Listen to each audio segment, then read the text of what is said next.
Talk boxing. Hi there, I'm Danny Flex and welcome to the latest edition of You Don't Know Shit About Boxing, a podcast brought to you by the team behind SecondsOut. I'm joined, as always, by my amazing co-host, Miss Georgia Banks. But before we get on to this week's topic, we have a very special guest. Caoimhin Agyarko. So delighted, of course, to have Caoimhin here. Because we've been experiencing some technical difficulties for this week only, we're going to go straight to Lean Josh Green over in the green room, who lists the top 5 British and Irish fighters we believe will be next to challenge for their first world title. Thank you very much, guys, and welcome back to the Green Room. I'm here today to run through some of the UK-based boxers that we hope will clinch that first world title fairly soon to get their careers up and running right at that world level. And we'll start with Mr. Conor Benn. He's had a terrific journey over the last 5 years or so, under the Matchroom banner, of course, and we've seen him go from strength to strength. More recently, Samuel Vargas, one of the first sort of world fringe contenders that we saw him face. Then the likes of Chris Algieri, Van Heerden as well up in Liverpool. And now he's fought at that level. You really feel like a world title is the next shot for him. With Errol Spence and Terence Crawford being the holders of those belts, it's definitely a long shot at the moment. He would definitely go in there as a second favourite, maybe one or two more learning fights. But we certainly expect to see Conor Benn as a world champion, hopefully in the next 12 months. Moving on to the cruiserweight division and Richard Riakporhe. An interesting division over here in the UK, especially Lawrence Okoli. That fight, a big all-British fight that could be made. Again, Riakporhe, you would have to say, would probably go in there as a second favourite, but really stand a chance since we've seen him on Sky Sports. He's gone from strength to strength already there, and he seems to be building a great profile. So he could be the next cruiserweight world champion to come from the UK. Also, Maurice Bradis, he's got his mandatory this weekend in Australia. There's a chance there he might be able to nip in and get in after the mandatory. There's a couple of options where we could see Riakporhe go. Next up, moving up to the heavyweight division, and Joe Joyce. He's been in that mandatory position for what seems like forever, and hopefully that shot will be coming soon. Likely to come against the winner of AJ and Usyk, you would have to say. He's been waiting in that line, as I say, for forever and ever, really. But the winner of that would probably be the preferred route. If AJ is to win, maybe we could see a third fight, and he's got to wait even longer. But in line at number 1, and I think he would fancy his chances against Usyk. We've had him on the channel, and he certainly would. Tyson Fury, obviously an outside option maybe. We don't really know what's going on with the belts in terms of Tyson and generally in terms of Tyson's career. So AJ and Usyk, you would have to say the preferred route for Joe Joyce, who's definitely right at that world level, right at that elite level in the heavyweight division. Moving back down to light heavyweight and Joshua Buatsi, another UK fighter who's really risen in the rankings and is now at that number 1-2 spot with a couple of the governing bodies. Dmitry Bivol and Beterbiev, the champions at light heavyweight, of course, and it's another division that's packed over here in the UK with Anthony Yarde in line for Beterbiev next, we believe. Callum Johnson obviously missed his shot due to a bout of COVID. Unfortunate to him, he could come into the fray as well. And then you've got Buatsi. Who would he face, Bivol or Beterbiev? You would probably favour Beterbiev, especially with Bivol looking for that Canelo rematch towards the end of the year. Canelo facing Triple G this summer, and then you would think he would go on to take the rematch against Bivol. So Beterbiev probably the option next for Joshua Buatsi. Anthony Yarde probably next in line though, but we hope to see Joshua Buatsi in that world title fight fairly soon. And finally, Ellie Scotney, a terrific amateur, obviously came through the GB system, still very, very early in her career, but you have to say that world title is probably the next step. She's outclassed all the opponents that she's gone in with and is definitely at that world level. Likely to come at super bantam, you would say. I think 4 champions, maybe even 5 at Super Bantam, so she's got plenty of options, Ellie Scotney, to go on and capture that world title. Bantamweight as well, the IBF champion Ebony Bridges holds that belt, and I'm sure that would be a fight that would attract plenty of attention over here in the UK. So Ellie Scotney, out of the five I mentioned, has definitely got the most options in terms of capturing that first world title. So plenty of boxers that we hope to see join the elite and become world champions out of the UK. Thank you very much. Back to you, Danny and Georgia. So there's a big show taking place this weekend on Sky in Coventry, and one of the main event, in fact, is Sam Eggington, someone who is also looking to hit the top world level at 154 pounds, like you. Is that a fight that would appeal to you? Has it ever been discussed? Yeah, definitely. I'd definitely invite that fight. I like that fight. It's never ever been discussed, never been presented to me, but I think someone like Sam's a lot further on in their career than I am. He's probably looking to try and get a world title shot, legitimate world title shot. I'm on the come up, do you know what I mean? So who needs Caoimhin Agyarko? But if it ever presented itself, I'd definitely accept it. It's a fight that I'd like. It'd be an exciting fight, a fan friendly fight. So yeah, why not? I know Eggington did an interview, I think, and Troy Williamson responded to it on Twitter again, this morning, because Eggington said something like, he'll have to wait until he gets to my heights before I'll consider fighting him, or something like that. And he said, on my heights, I'm ahead of you for most of the major governing bodies. What do you think about that, though, Williamson, Eggington? That seems like a barn burner. Yeah, definitely. I'd actually seen them tweets this morning. Yeah, I don't think that Troy Williamson isn't at them heights. You know what I mean? He's British champion. He's defended it. Do you know what I mean? So European, kind of on the fringe of world level, kind of getting himself into contention. So yeah, it's definitely a fight that makes sense, and it would definitely be a very, very exciting fight. Potentially the best fight on Saturday, albeit one that doesn't seem to be on the main poster, as someone pointed out yesterday, is the rematch at middleweight between Tyler Denny and River Wilson Bent. I will ask your view in a minute, Caoimhin, but I know Georgia's got some very strong feelings about this fight and the first fight between the two, so the floor's yours. Thank you. I remember watching it, and I just remember being pissed. I was so pissed off, as I think a lot of people were with that decision.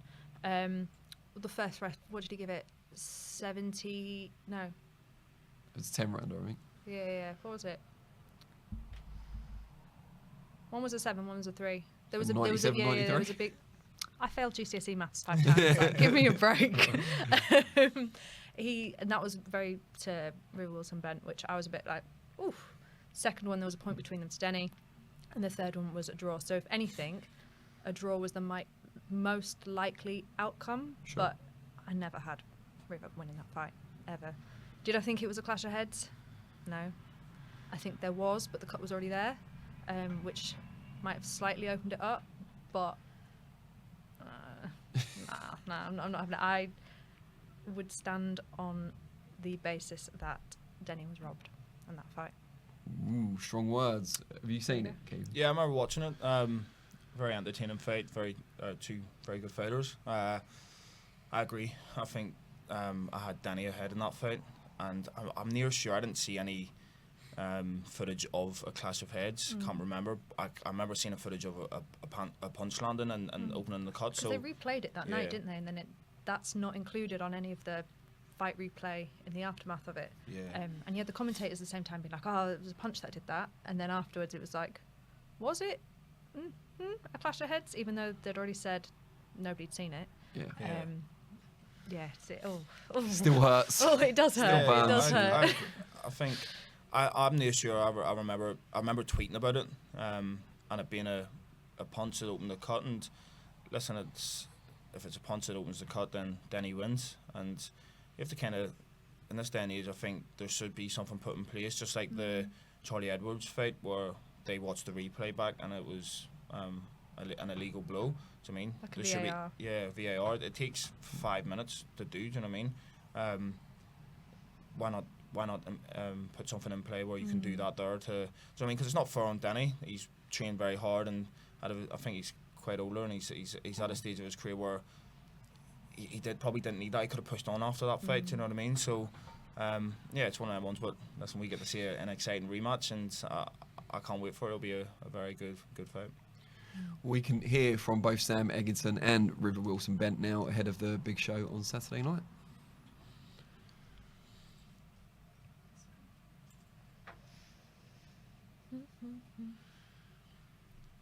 He was like the music video. I mean, I do keep like I say, I don't watch too much boxing, but I do watch my own weight category. I do keep an eye out for, you know, whether that be at the top or, you know, beneath me, I suppose if you want to say that. But yeah, I do keep an eye out. I know Charles just won them all. I presume he'll move up a weight and they'll all get scattered about. So fingers crossed, you know, like I say, all goes well on the 25th. I'm pushing for one of them as well, but again, you know, we'll just have to wait and see how it goes. Yeah, wicked. Hopefully, after this, we can push straight on. Obviously, if there's a British title fight there that we can take, I'll take. If there's a defence, we'll take it. Just progression. I just want to keep pushing forward. Like, obviously, the main goal is I want to get the Midlands title, the English, and then the British.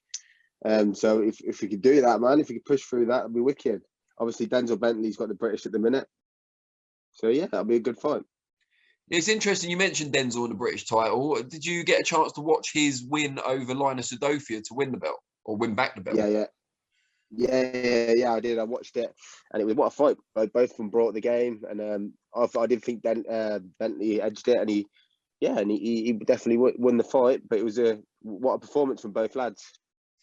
And would you fancy either, both of them, from what you watched? Were there things you were kind of picking apart? Did you have your notebook out? Yeah. To be fair, I know Bentley. I've done quite a lot of rounds with him before because I was sparring him for the Phoenix Cash fight. So we do know each other quite well. We've sparred, we've shared rounds, and it's been good. And I like Bentley. We both get along with each other. Like, we talk on Instagram and stuff. So yeah, it's nothing to do with him. Like, I don't want Bentley. I just want the belt. That's all I want. And then Linus as well. Like, if that fight come up, and I definitely want to take it. It's anything progression, I'll be up for it. Those guys, you might wonder why Georgia's giggling like a schoolgirl opposite, but we were talking in the break about another middleweight. Obviously, Caoimhin's down at light middle now, or super welterweight, but we were talking about another middleweight in Idris Virgo, who Georgia's worked with not too long ago. Anything to add to that, Georgia? In what regards? I don't know, whatever. I would like to see Idris go up for a challenge, if I'm being honest. I feel like a lot of his... To me, he's a prospect. Is that the promotional company he's gone with? Is it their fault? Is it because he's not a bad boxer?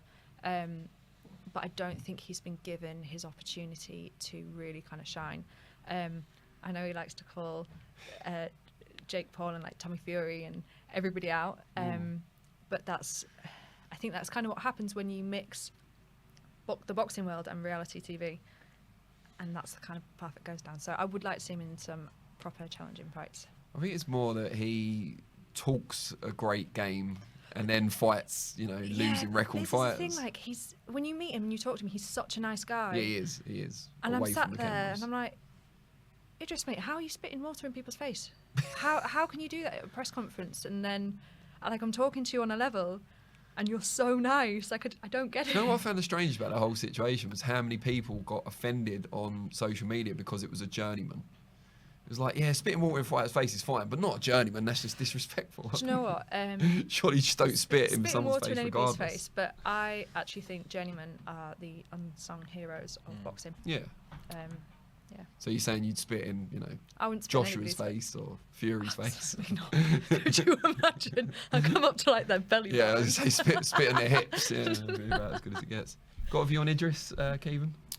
Yeah, he was calling me out a while ago, and then he randomly put someone asked him a question. He just randomly went on a rant about me.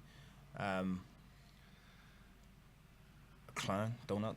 I mean, I've heard that before, that he is a really nice guy in person. But I'm not that guy. Keep that same energy. That you're on Twitter and you're doing all this chat. When you see me, keep the same energy. Do you know what I mean? Don't switch up. I don't go on and disrespect any fighters because boxing's a very tough game. So I don't expect to be disrespected back. Do you know what I mean? So if you disrespect me, keep that same energy when you see me. I seen Idris had one or two things he had comment under something of mine being nice, and it's just like you've switched up very quickly. I don't get it. I understand closed mouths don't get fed, but you've come off Love Island, got a bit of publicity. You've done nothing in boxing. You've not fought anybody. And I actually think he's a half decent fighter. I think he's got certain attributes that are very good. Strong, is it? Yeah, and that he needs them step up fights to kind of do something in boxing. And that's like Georgia says, the thing that comes with the reality TV shows. I got asked to go on Love Island, and I didn't even reply to the message because I'm a fighter. I'm not. Which year was that? This year. Oh, this year. Yeah. I didn't. Wow, it's breaking news. Yeah, I bet it's already been on socials, isn't it? But. Yeah. I didn't even reply, but it's just because I'm a fighter first and foremost. I mean, I don't need another platform to grow my profile. I want to do that through boxing, but listen, everyone's different. And yeah, I think it just is a decent fighter, but it's like you can't be spitting in journeyman's face or going on disrespecting a lot of fighters when you've actually did nothing in boxing. Do you ever get encouraged to do things you wouldn't be entirely comfortable with, like Love Island, or like calling someone out randomly, or slagging someone off to get a fight, like either from promoters, managers, not currently necessarily, but in the past? I mean, something like Love Island, I wouldn't go on Love Island. Someone stole my girl, I end up punching them up. But no, I wouldn't go on something like that because it just doesn't interest me. But some sort of TV show, definitely, I would go on. But calling fighters out, closed mouths don't get fed, like I said. But an open mouth will get your jaw broke. So it's a very tough one. It's for me, if it comes to a stage in my career where I have to call for fights, then I will. But I'll do it in a respectful way, and I've done it before. I called the Nathan Heaney fight. I've said I'd fight JJ Metcalf and Spike O'Sullivan, and I respect them fighters. And you can call people out and do it in a respectful way. It's a business. When you start disrespecting fighters, I don't like that. I do think he'll have a better fight in his next. Over his next one, maybe second or third, just looking at where he's been training, who he's been training with, and he seems to have mixed his boxing circle a little bit. So he's now in South London, goes to Miguel's a lot. So yeah, I'm hoping to see some action from him. A little less conversation.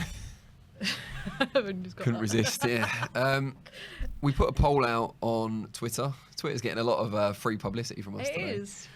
Yesterday, asking who would be the next British or Irish fighter to get a world title shot. And I think Georgia's got the best of the responses to that. I do, but not on me. We'll sort that out in post-production. Are you able to just chuck it? Yeah, it's just in. It's just in the side of my bag. Did you forget you use your phone during this? I never have anything on me. Thank you. No, look at my phone after time. Right. Oh, my work rota. Right, where are we?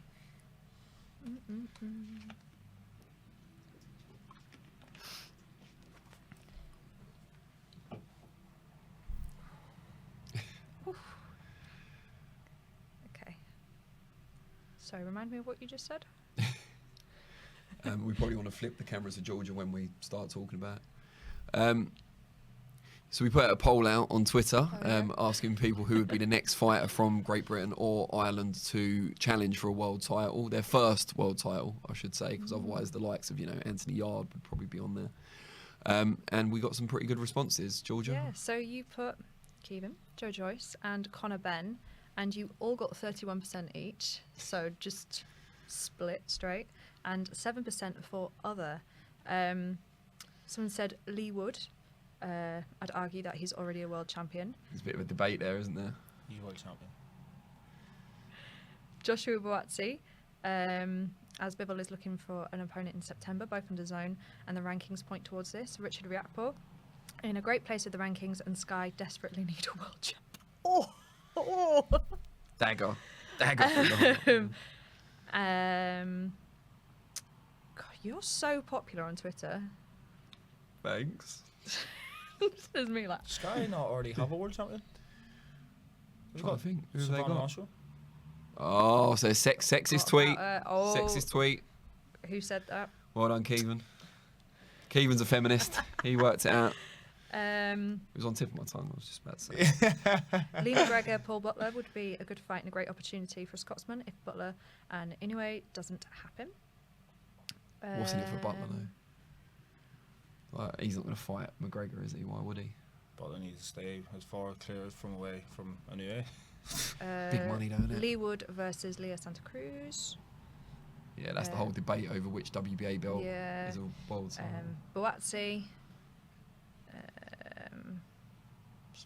It's just people having their own conversations. Buatsi and Galal Yafai.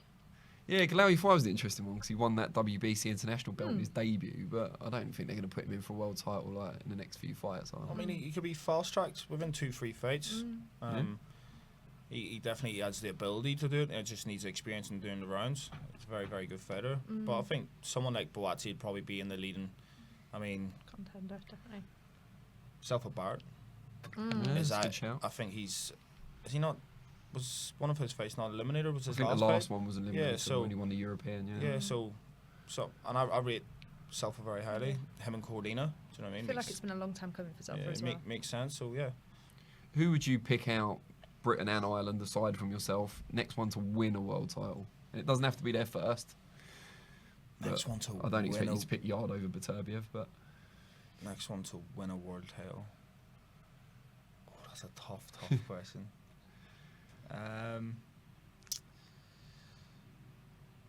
It's tough because all the world champions are elite level, and anyone that's coming up and on the bridge of fighting for world level probably needs a bit more experience. Someone like Buatsi, I rate very, very highly. I think he's unbelievable. I was impressed with his last performance against Craig Richards, but should he go and fight Bivol next?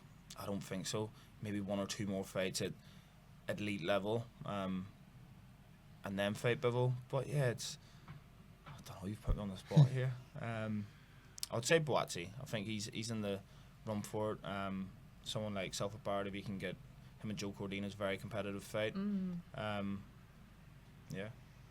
See, I don't know. I think it could be someone random, like a Zach Parker, for example, because if the belts become vacated, he could get someone for a vacant belt that's beatable. You know, no disrespect to Parker, but I don't think he's beating Canelo. Liam Smith, he's already been a world champion. Yeah, no, it doesn't have to be the first on this one. Okay, well, So you can say Liam Smith. Liam Smith, do you know what I mean? He's just off a good win against Vargas. Who does he fight for it, do you think? Has he got all the... Oh, Charlo's got all the belts, Charlo's got all hasn't the he? belts, but he could vacate. He could vacate. If he vacates, him and Tim Tszyu will fight for a world title. And then you challenge Liam Smith, what, next year?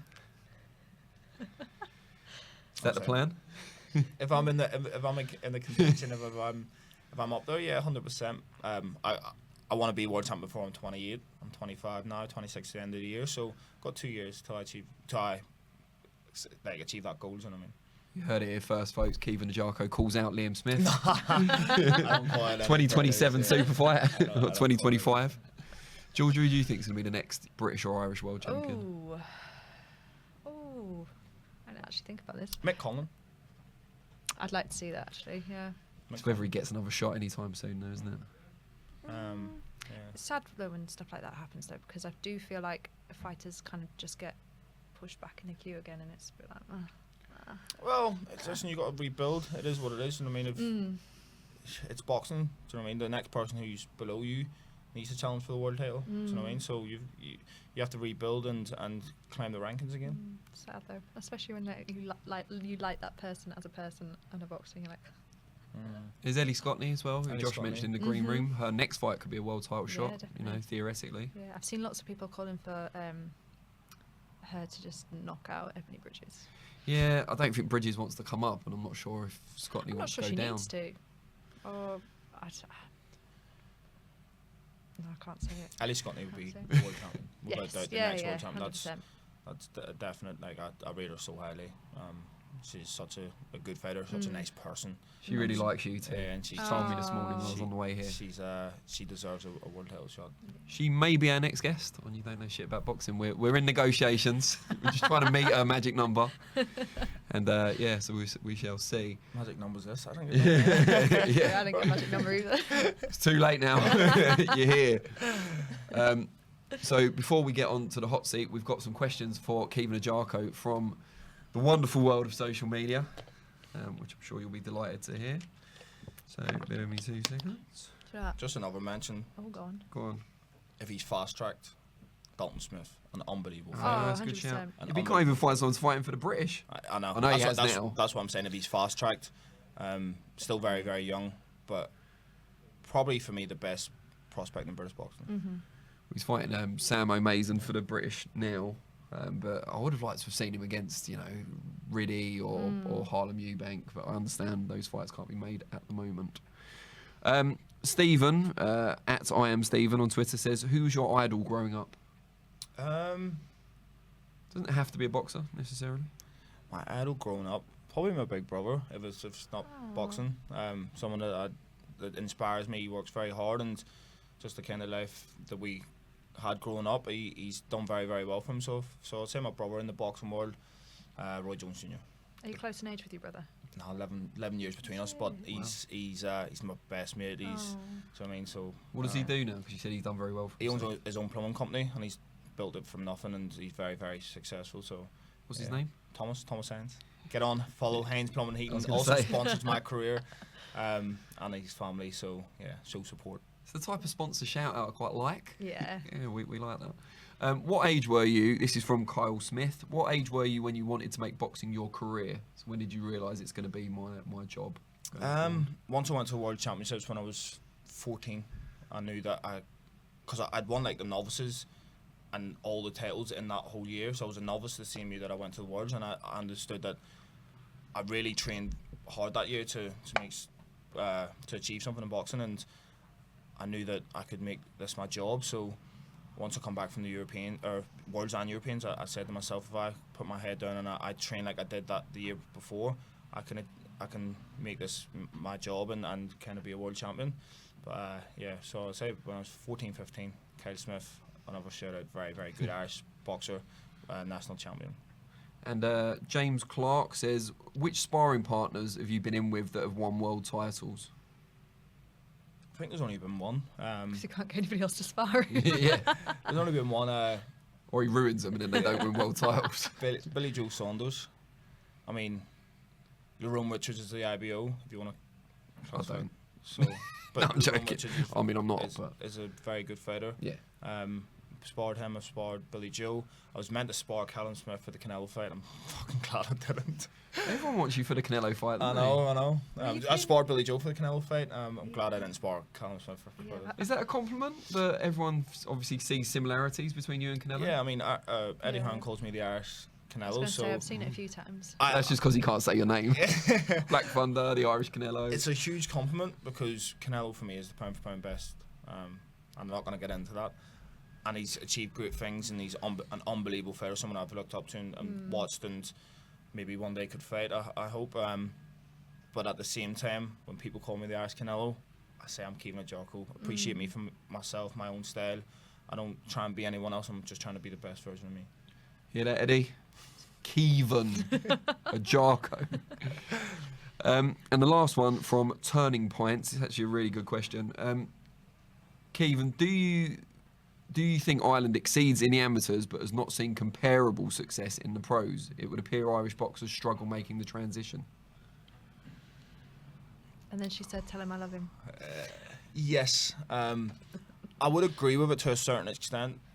There's a lot of Irish talent that come through and probably don't do as well in the pros, but as of recent, you got Sean McComb, Lewis Crocker, Tom McCarthy, James Tennyson, Carl Frampton, Katie, Spike O'Sullivan, Jason Quigley. Do you know what I mean?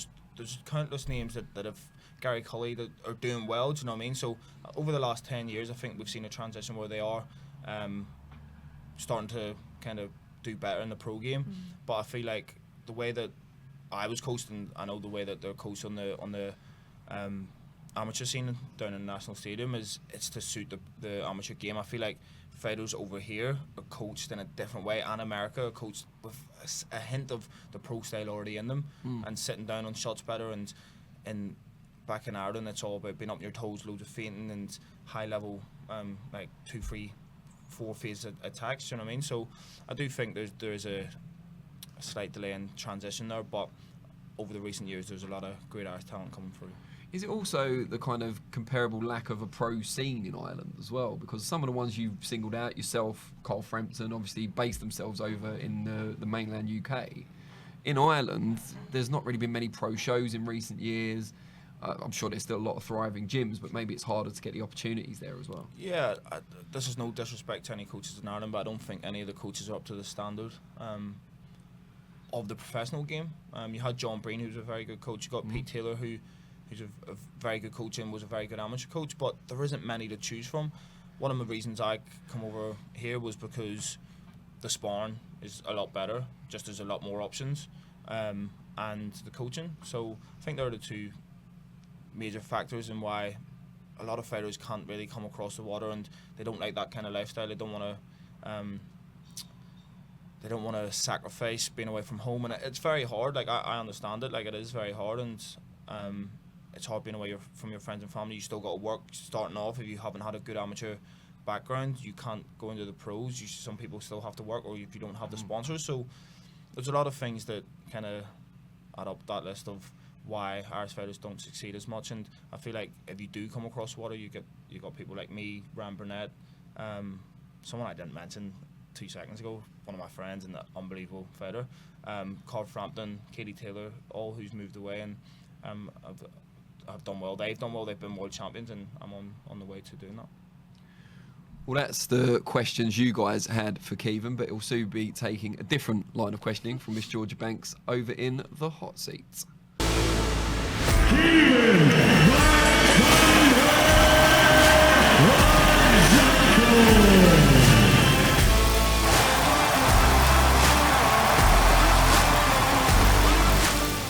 So the worst people in the world.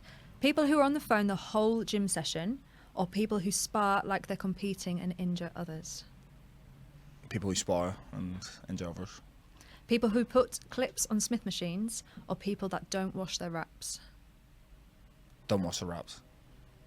People who are overly cheesy on social media, or people who don't put their weights back in the gym? You know, the ones that they've got like 6 massive dumbbells at their feet? Yeah, you should always put your weights back. Yeah, so I'll go with that. People who cheat workouts, circuit sprints, or cyclists riding 2 abreast? Cyclists. People who kiss their dog on the mouth, or people who eat with their mouths open? People who kiss their dog. Disgusting. People who leave their rubbish all over the gym, or people who want to have a full-on conversation with you before 9 o'clock in the morning? People who leave their rubbish in the gym. I'm a clean freak kind of, so I hate when people don't put stuff away or put their gloves away or stuff like that. Just like, it takes 2 seconds. People who chew really loudly in your ear on public transport, or people who kick the spit bucket in the gym? People who chew very loudly. People who phlegm in the sink and don't wash it away? Or drivers that don't wave thank you when you let them out at the traffic lights? Drivers that don't wave thank you. I get bad road rage, so... Do you? Yeah. Okay. Can you confirm or deny that you dropped Billy Joe Saunders in sparring? I'll deny. Are you telling the truth? Yeah. You're actually telling the truth. Yeah. How did that come out then? Why were people saying that you dropped him? With me and Billy Joe were on the treadmill, and I was just doing my run, and Billy Joe took a video of me and was like, "This little bee that dropped me in sparring yesterday, blah blah blah." And I was just getting thousands of messages. Did you drop Billy? And I was like, Billy, what do you want me to tell people? And I was like, do you know what I mean? He's like, yeah, just tell people you dropped me. But no, I didn't drop Billy Joe Saunders. And if you could change one thing about boxing, like the rules, what would it be? The boxing rules? I don't know, you know. Way in earlier. What, earlier in the day? Yeah. I mean, it's like 1 o'clock, 2 o'clock, weigh in 9 o'clock. Do you know what I mean? They do that in America, and then you do like another weigh in. But yeah, weigh in earlier. Very well done. I thought you did quite well. Yeah.